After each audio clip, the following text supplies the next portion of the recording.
Amid the prolonged and complex conflict in Ukraine, every diplomatic move has become highly sensitive and often controversial. The upcoming meeting between President Donald Trump and President Vladimir Putin in Alaska is seen as a potential turning point, while also sparking fierce debate. Many skeptics have described it as another instance of America being outmaneuvered. The question remains, is this a genuine step toward peace, or simply a calculated diplomatic strategy that could reshape the course of the Ukraine conflict? Earlier, President Trump set a deadline demanding that President Putin agree to a ceasefire during a meeting with the British Prime Minister in Scotland, warning of sanctions if no agreement was reached. Putin's decision to meet Trump in Alaska on August 15th is viewed as a face-saving response, while Trump's team emphasizes their continued proactive stance, highlighting that the meeting had been postponed due to complex security issues requiring careful preparation. Why Alaska and not a neutral third country? Though Putin previously suggested the Middle East, Trump declined for three main reasons. Security concerns. The Middle East remains unstable, with ongoing conflicts in Israel, Gaza, Lebanon, Yemen, and Syria. A peace summit there risks being affected or undermined by third parties. Hosting the meeting in Alaska allows the U.S. to better control security and media coverage under the Trump administration's influence. Russia's waning influence in the Middle East. Russia maintains close ties with countries like Iran and Syria, but has lost its mediator role with many Arab states. Meanwhile, Israel is increasingly replacing the U.S. as a key player shaping regional influence. Thus, there is no compelling reason for Trump to hold talks in a region where Russia's clout has notably declined. U.S. desire to maintain the upper hand. Inviting Putin to American soil provides the U.S. with four strategic advantages. Geographically, Alaska borders Russia across the Bering Strait. The Kremlin itself considers this choice logistically reasonable.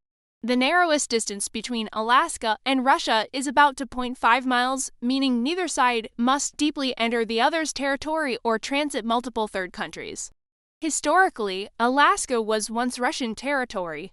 Holding talks here recalls one of the 19th century's most significant peaceful transactions, the 1867 sale of Alaska for $7.2 million, which benefited the U.S. and helped the Russian Empire resolve difficulties at the time. Trump signals that this is not just an ordinary diplomatic meeting, but a historical milestone. If the U.S. and Russia once concluded a peaceful deal on these grounds, perhaps they can now negotiate an end to the Ukraine war. Diplomatically, Trump wants to demonstrate leadership by forcing his counterpart to come to U.S. soil rather than negotiating through the European Union, a bloc that has long disagreed with many peace initiatives from his administration. Domestically, both leaders send subtle messages to their populations. Holding the meeting on U.S. soil allows Trump to show his electorate that he controls the negotiation table, contrasting with previous presidents who often visited Putin on his turf. Meanwhile, Putin preserves his stature at home as Russian media emphasize the meeting's location in Alaska, a territory many Russians view as lost historic land, conveying the impression that Putin is bringing Russia back to the land of the Tsars. This maintains significant Russian dignity compared to negotiating in a city in the continental United States. Opposition groups have raised 3 points against the Alaska talks. Trump may be manipulated. Some conservative critics doubt Trump's ability to negotiate fairly with Putin. Meanwhile, Democratic senators oppose Trump's talks without Ukraine or European allies, arguing that it favors Putin and object to potential territory swaps between Russia and Ukraine. A modern-day Yalta conference, experts from the Atlantic Council, and the Weimar Plus group liken the meeting to a modern version of the Yalta Conference, where Ukraine's fate was decided without input from its people. Risk of recognizing Russian-controlled territories. Mainstream outlets note that while Trump seeks to be a peacemaker, Putin is likely to gain the upper hand. The meeting might be largely symbolic, insufficient to halt Russian military advances, and risks legitimizing Moscow's control over Donetsk, Luhansk, Zaporizhia, Kherson, and Crimea. From a reasoned conservative perspective, the meeting represents a controlled diplomatic move, not immediate concession. Opening a direct channel with Russia aims to reduce tensions and pursue sustainable diplomatic solutions without conceding Ukraine's territorial integrity. Avoid skepticism based on false assumption. Skepticism often rests on the flawed assumption that all meetings equal concessions.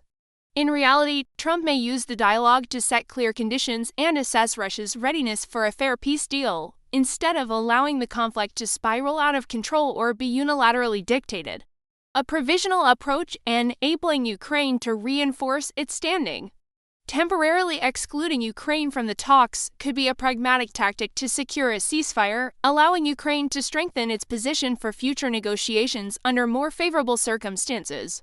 This is a practical step, not a backroom decision on Ukraine's fate. We must closely monitor these negotiations with a clear, measured mindset, avoiding premature judgments and actively seeking diverse information to support diplomatic solutions best suited for long-term peace amid the enduring Ukraine conflict. Opening a direct dialogue channel among major powers is both necessary and strategic. Reliance solely on hardline measures or indefinite sanctions is insufficient.